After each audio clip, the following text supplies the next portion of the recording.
You have your mic on mute, sir. Thank you.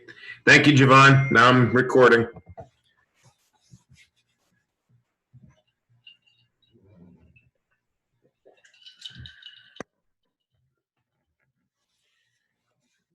Wait a couple minutes so we get a few more people.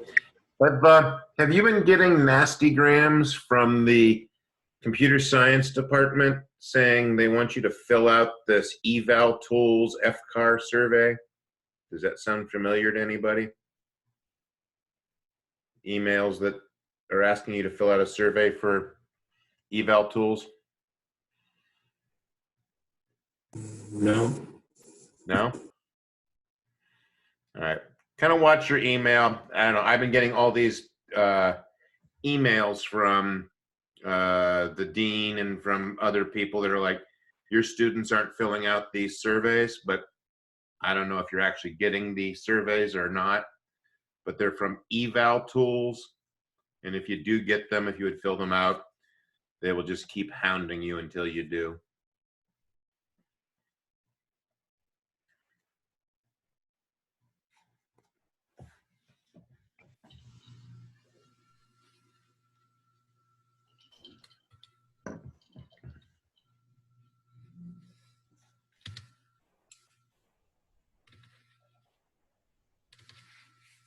Hi, Brother Mike. How are you? How you doing? Good.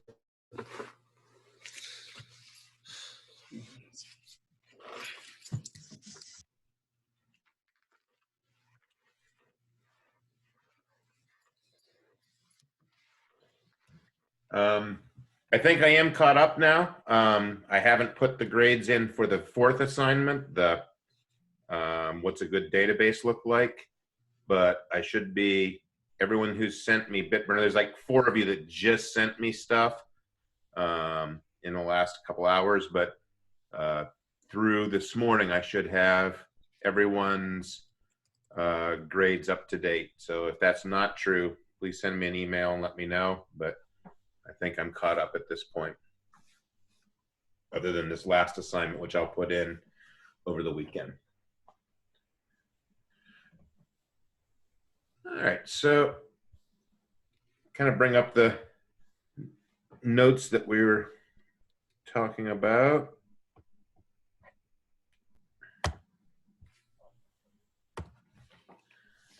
So we have been talking about the 7-step process for the system development life cycle, which is a fancy word or fancy name for the process of procurement. So, you know, you can put that in as a note if you want. Procurement is just a fancy word for attaining or getting a new computer system. And the process of getting that new computer system or that new solution to your problem is a very defined thing. And it's defined, really, this is the result, these 7-step processes are the result of decades of people screwing it up, of making mistakes and not solving problems with computers. So this prevents a lot of those issues. It's the old axiom, the 6 Ps. Proper planning prevents piss poor performance. So how do I make sure that if I've got a problem, I'll solve it. If I've got a problem, I'm going to make sure that the computer system that I'm going to get is going to solve that problem. And the first step we talked about was identify your problem. Identify what a good situation looks like, what a bad situation looks like. Identify the requirements that your system has to fit under, and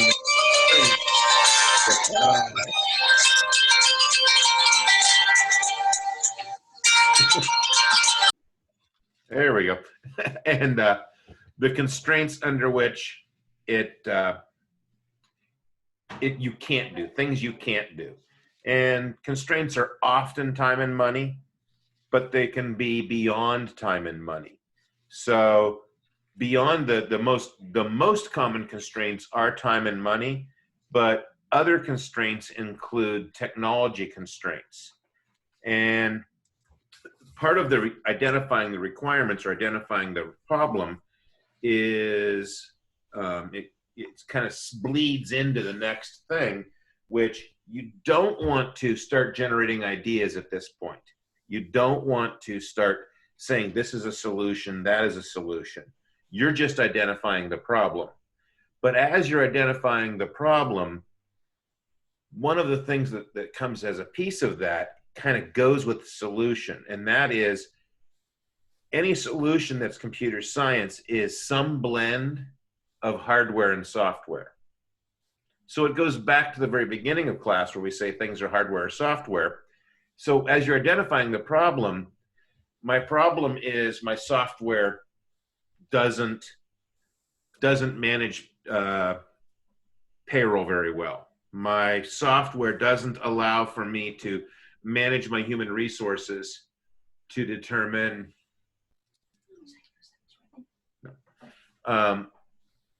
it doesn't allow me to manage how people are clocking in or out. Maybe that's a software solution. So I'm going to get new software to do that. But maybe when I go to get the new software, it says, hey, are you running Windows 10? Well, no, I'm only running Windows 10 on half my company. Well, then you're going to need new operating system to run this software. Okay. Well, 6 of the computers in my company are only capable of running Windows 7.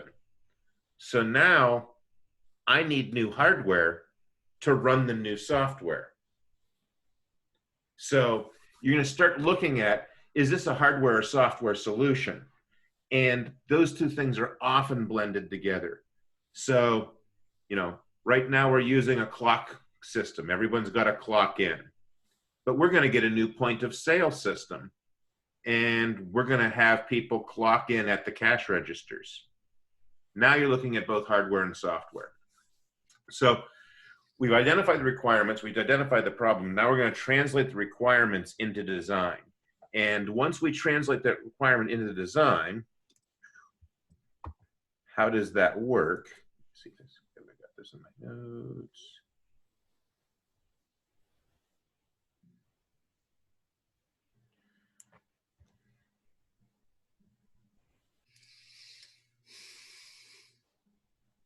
I don't have it. So I'm going to add it right here, and then I'll resend these. So as you translate to solutions, where you're going to identify solutions, that process is going to be looking at hardware versus software.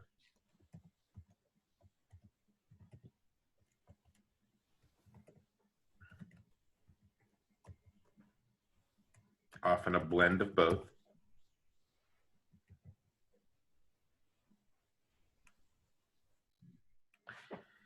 And there's going to be a couple factors that go into, now that you've got your requirements, you've got a list, you've got a set of bullet points. The system has to do this. It has to identify when employees are at work, identify when they leave work, identify what they're working on while they're there. So, I'll keep going with this same analogy. You're putting a new payroll system in, and your payroll system has to tell you which employee was doing which job at what place for how long, because that's how you're going to figure out how you're going to pay them. So you've now identified exactly what the problem is. The problem is, in my old system, I just had pieces of paper that said Bill Smith was at school or was at work from 3 a.m. till 7 p.m. But what I didn't know was exactly how many minutes he was there, what time he came in, and I didn't know what he was doing when he was there, and I didn't know where in the business he was. So that's my problem. Okay, I've identified exactly my problem. I need to know where he is, exactly how long he was there, and what he was doing while he was there. Okay, so now I've got this set of requirements, and how am I going to solve it? So I'm going to do some blend of hardware and software. So now I'm going to start making some decisions. The first decision is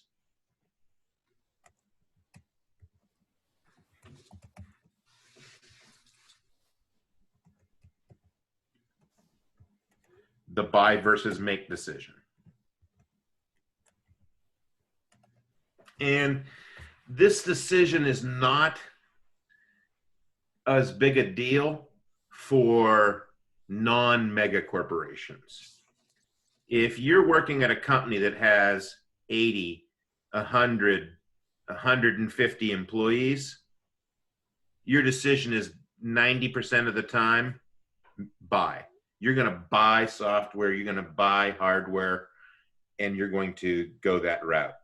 But if you are Wabtec or you are Lord Corporation, let's say you get out of Gannon, you do an interview and you go out to Lord Corporation. Well, Lord Corporation is now part of Parker Hannifin. Parker Hannifin has divisions in 100 different countries. Their IT department spans the globe. They have 1,000 programmers that work for them globally. They may not want to buy some product off the shelf because there's going to be a bunch of factors that go into that. If I buy a product off the shelf, I do business with Mike Biter's super cool login logout software. What do I end up with? I end up with this really great product. Mike Biter takes the money, he retires, he goes to a boat in the Bahamas. 2 years down the road, hey, I need an update. Mike Biter doesn't care what you need an update. I'm done, I'm out. Peace, brother. You got this software. Where if I made the software in-house, it might cost me more money to make it. It might take longer for me to get it in place. But 2 years down the road, I want to make a modification. It's my software. I own it. I made it. I developed it.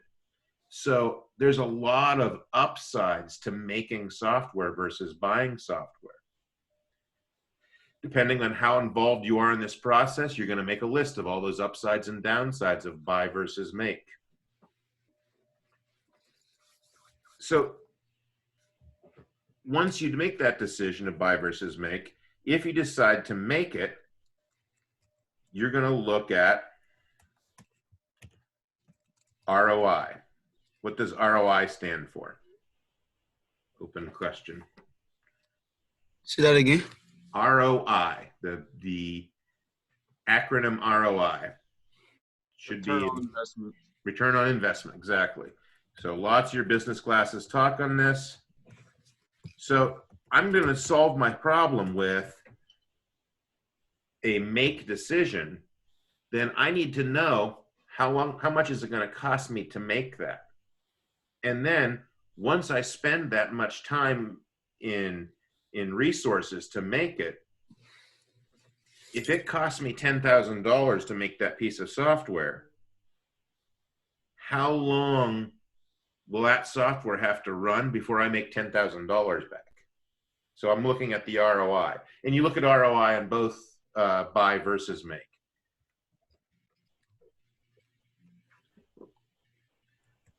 If I decide to go with a make or a buy, so I'm going to have someone else do it.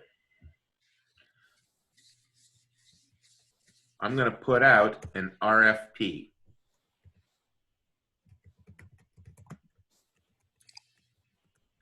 A request for proposal.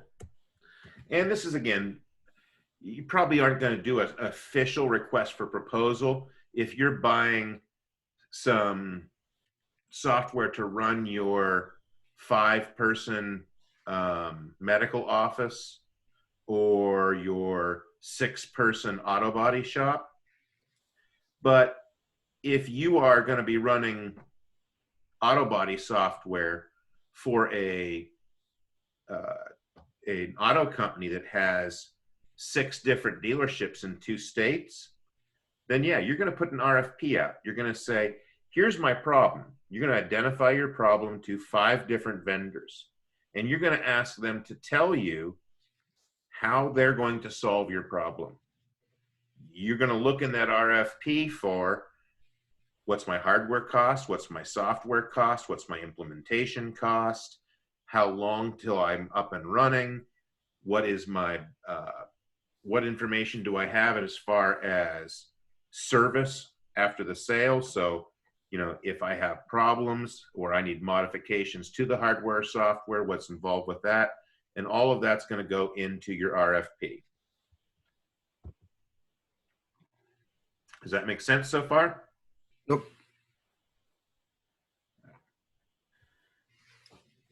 So we're going to go into more detail on this stuff later, but I'm going to kind of go through several of the steps now. So you identify the problem. You set up a set of requirements to solve the problem. You make the decision, buy versus make, and you do a request for proposal.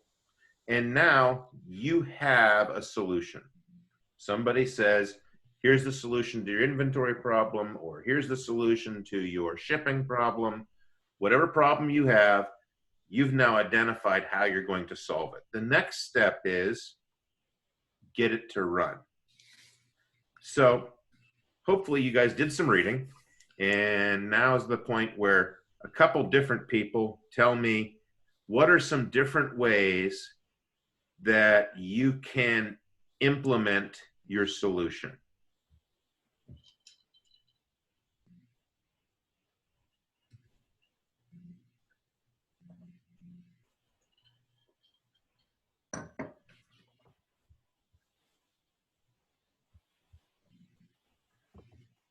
Okay. This is the part where you guys turn your camera on. We kind of talk back and forth. So turn your camera on, unmute.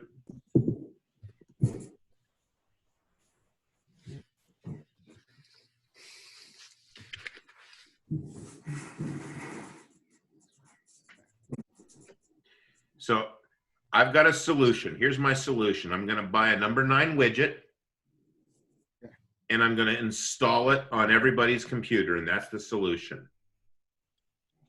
What are some ways that I can implement that solution? Can you hear me? Yep. Okay, so I'd say the first one is the parallel implementation, and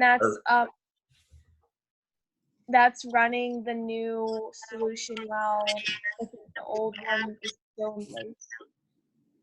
Exactly. Perfect. So the first way is a parallel implementation. Hey, we've got an inventory system that we're using that's running our business. The safest way to start a new solution is I'm going to still run the way I've done it for 50 years.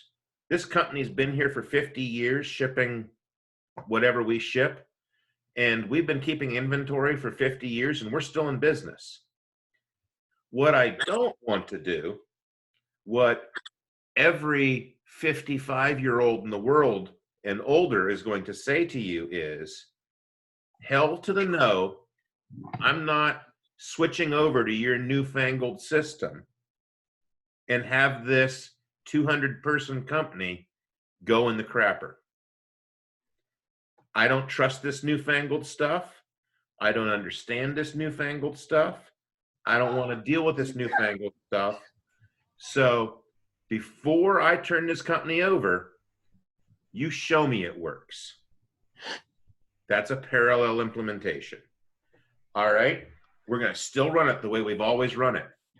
In addition to that, we're also going to run it the new way. So the new way is running in parallel. This is the most inefficient way to switch over. You are doubling your cost for doing inventory. You're doubling the time to do inventory. You are doubling everything to do inventory, but it's also the safest way.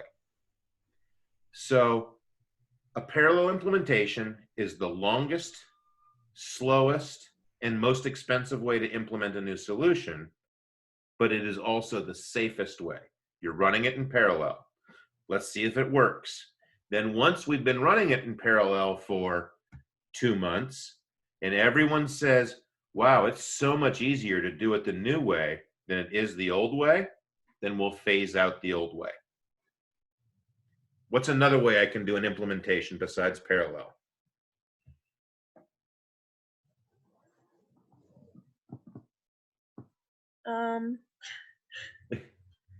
Phased implementation. Perfect.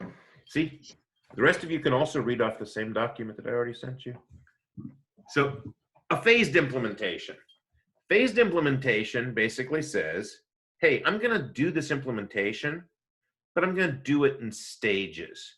So we're going to inventory just the frozen foods using the new system.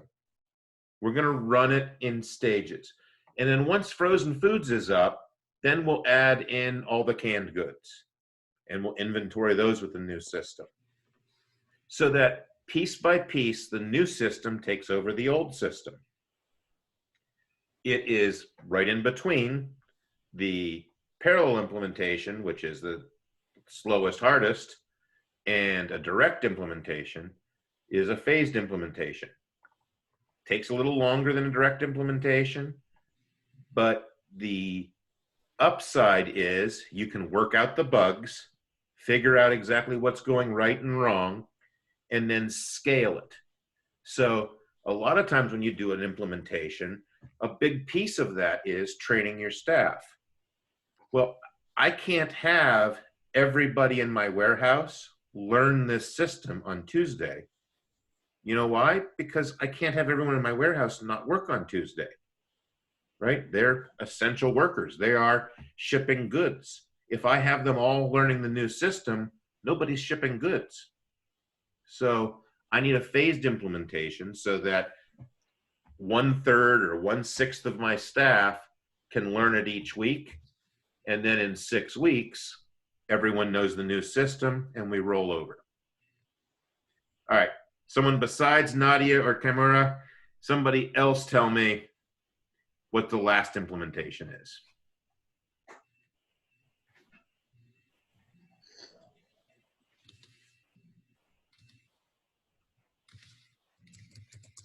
He said to the very quiet room.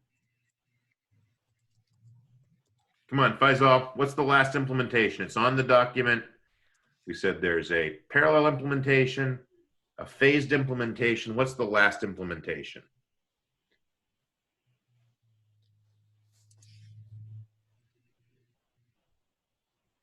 Killing me, Smalls.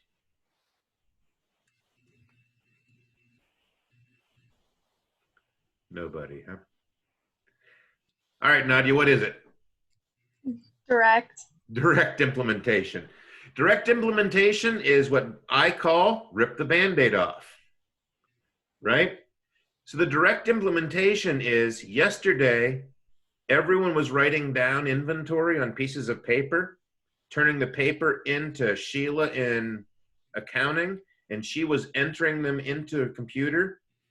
And tomorrow, everyone's using their cell phones to scan tags off of the information, and it's going directly into the computer. It is the fastest implementation. Yesterday, we were getting none of the benefits of our new system. Today, we are getting 100% of the benefits instantly. It is also the scariest implementation. Yesterday, we had a system that's been worked for 50 years. And today, if the new system doesn't work, we no longer know what we have in our company. Our inventory is totally screwed. There are some reasons why, surprisingly, direct implementation is a lot better than you might think. What would be one of the primary reasons to do a direct implementation? And I'm thinking psychology of the workers. Even in a company, let's say you work with a company where the new product is going to go out with a bunch of 40 to 60-year-olds. So these are all, you know, white male shop workers who don't send and receive email. and you're going to put a new IT system to tell them how to manage their work. Why would you do it with a direct implementation instead of parallel or phased?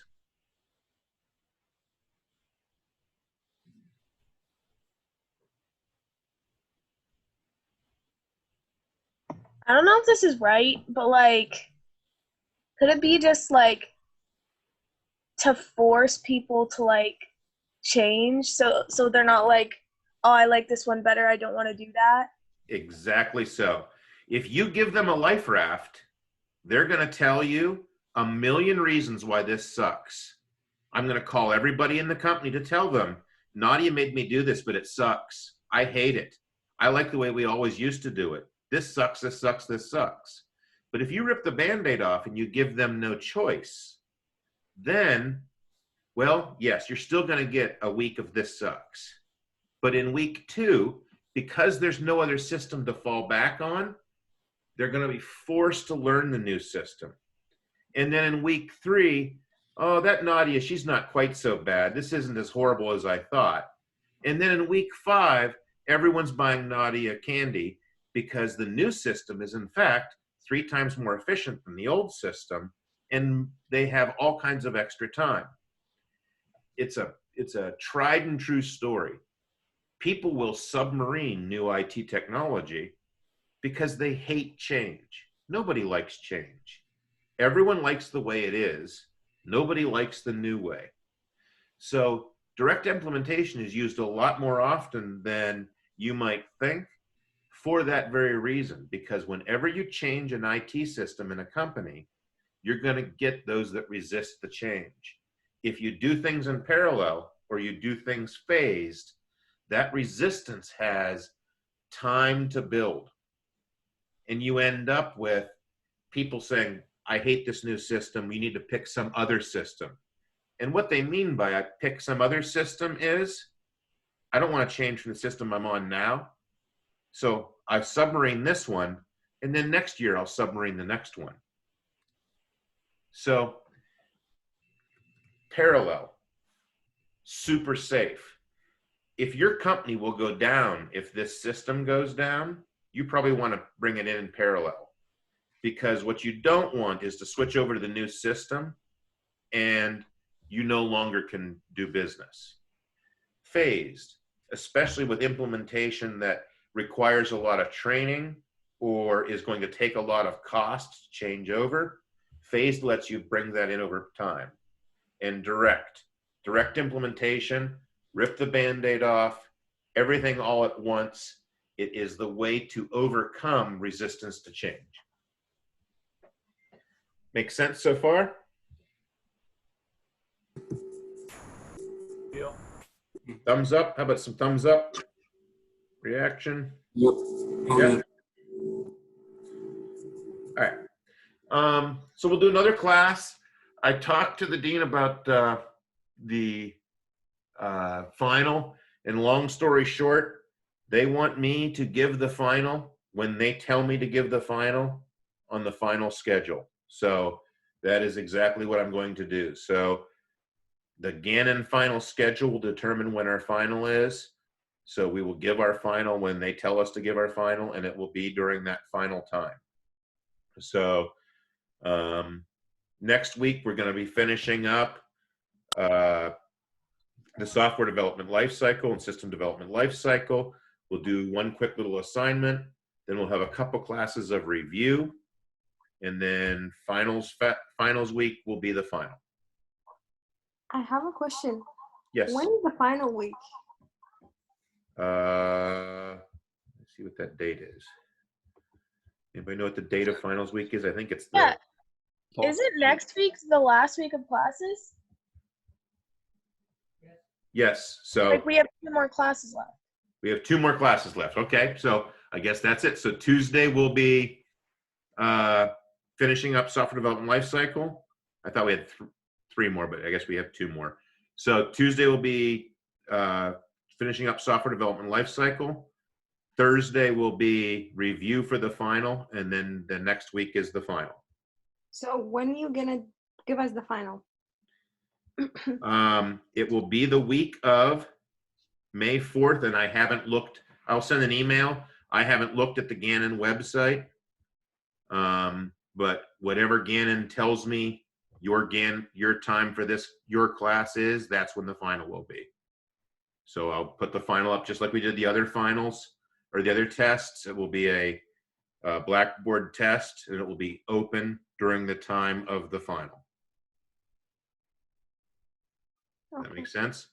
And yeah, I haven't looked it up, but somewhere on Gannon's website, they have a list. And I never used to follow it, but this time I am because they're making me. And you said it's a cumulative. Yes. So it'll be about 2/3 of the questions will be from the first two tests, and about 1/3 of the questions will be about database and software development lifecycle. And I would say of the 3 tests, the final is the easiest. I hope so. Are they multiple choice? Yes. Oh, okay. Yep. Multiple choice, and I think there's a section of matching, and the section of matching is going to be all acronyms, and I will next week give you an acronym list, and I'll tell you these acronyms will be on the test, and guess what? Those acronyms will be on the test.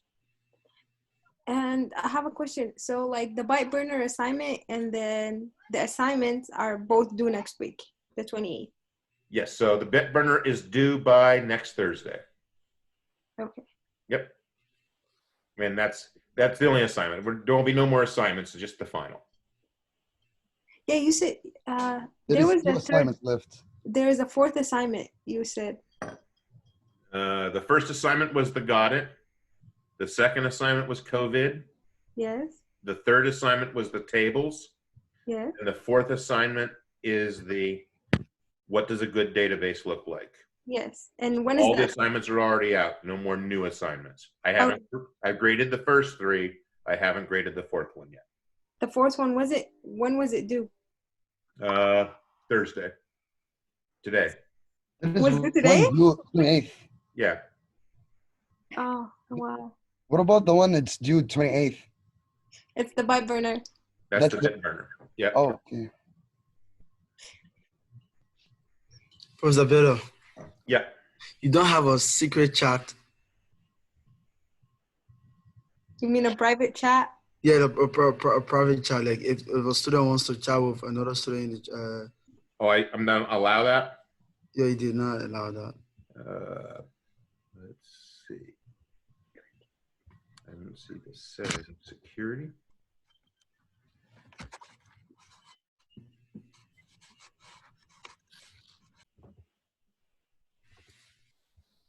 I don't know if I know how. Everyone publicly and privately. All right, try that now. All right, thank you. Yep. All right, so the 4 assignments are already out there. 3 are already in the grade book. The 4th one was due, actually, I think it was due Tuesday, but I haven't looked at it yet, but I'll put that in over the weekend. The last assignment is the BitBurner assignment. It is due next Thursday. Tuesday, we will finish up software development lifecycle. Thursday, we will review for the final during finals week at the official time, and I'll send an email out with that information.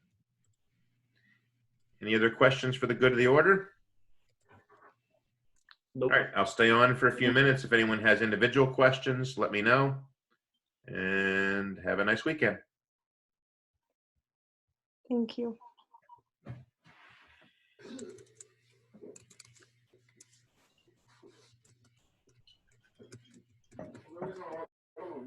Just a quick one. I have a class, George, please.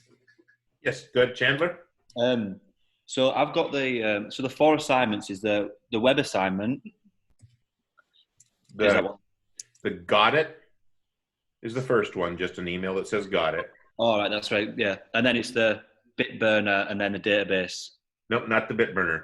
The Got It, the Yep. COVID-19, why does the internet fall down? The Yep. tables for database is the third assignment. And then it's just the one that's due on the 28th. Yes. Yeah, The sweet. database. All right. Yeah, I've done the first three, then it's just the last one. Yep. Perfect. Thank you very much. A question. Yes. Can you extend the deadline for the assignment due today to tomorrow for me, if this possible? Sure. I probably wasn't going to grade it till the weekend anyway. So. Okay, thank you so much. Yep. Oh, Professor Villa, thank you. Yep. Anything else? Nope. All right. Have a nice weekend. You too.